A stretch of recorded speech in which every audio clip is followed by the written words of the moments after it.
We're talking about knowledge of the future in movies, YouTube channel, Easter egg psychic, possible Easter egg to the final resting place of rock musician David Bowie. And you can see this in the 1978 science fiction horror film Invasion of the Body Snatchers. This was a remake of the 56 version with Kevin McCarthy, Dana Winter, and Carolyn Jones. The cast included Donald Sutherland, Jeff Goldblum, Leonard Nimoy, Brett Adams, Veronica Cartwright.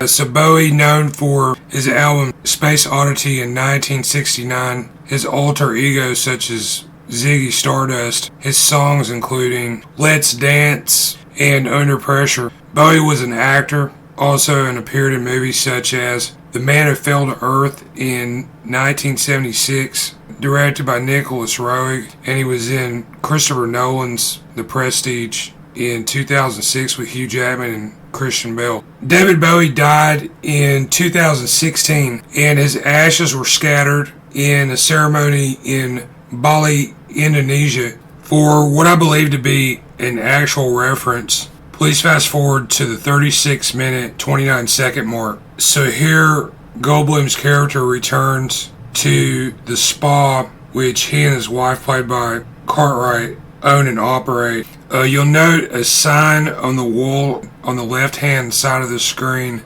mentions that they offer volcanic ash mud baths. This made me think of the Indonesian island of Bali, which is home of many resorts and active volcanoes, including Mount Agung, 3,031 meters in height, which became active and got into the news in 2017.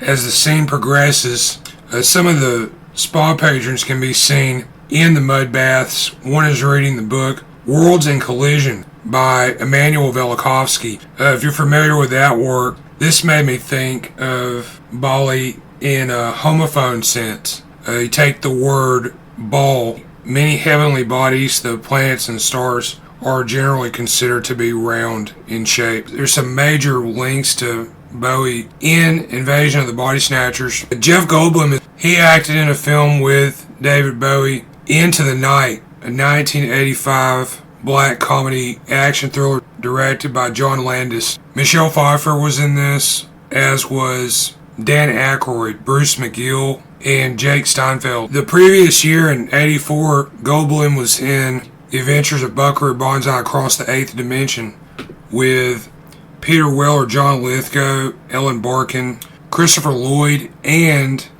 Lewis Smith, who played Bowie's character in a 1987 The Man Who Fell to Earth TV movie adaptation. Bruce McGill, who played an Elvis impersonator in Into the Night, was also in this, along with Robert Picardo, Will Wheaton, Annie Potts. Veronica Cartwright, who plays Goldblum's character's wife in Invasion of the Body Snatchers, was previously in Ridley Scott's science fiction horror film Alien in 1979. Sigourney Weaver, Tom Skerritt, and John Hurt were in this cast. David Bowie had also worked with Ridley Scott in a 1969 TV advertisement for Love Ice Cream. Actress Brett Adams of Invasion of the Body Snatchers has a link to David Bowie, and it's through writer Willie Strieber.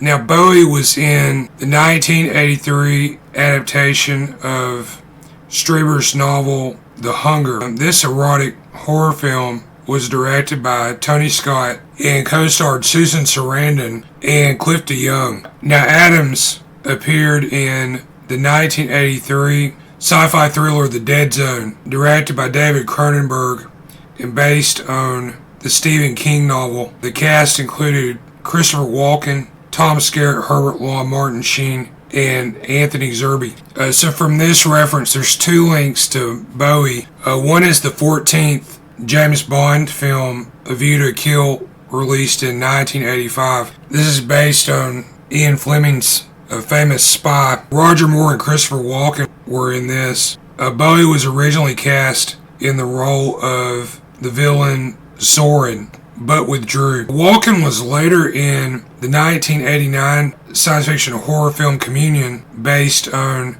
the Whitley Strieber novel. Lindsay Krause and Andreas Katsulas were in this.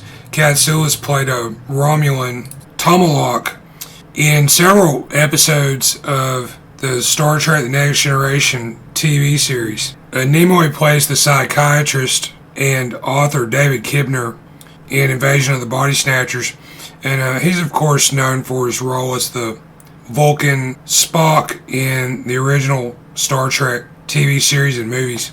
My YouTube channel is Easter Egg Psychic. There I go back and look at movies and television from the past. I analyze these for possible references to future media. These may appear in the form of anecdotes, idioms, anagrams, hidden in the subtext of the work in question. I also use an unconventional method where I look at the likenesses of the actors.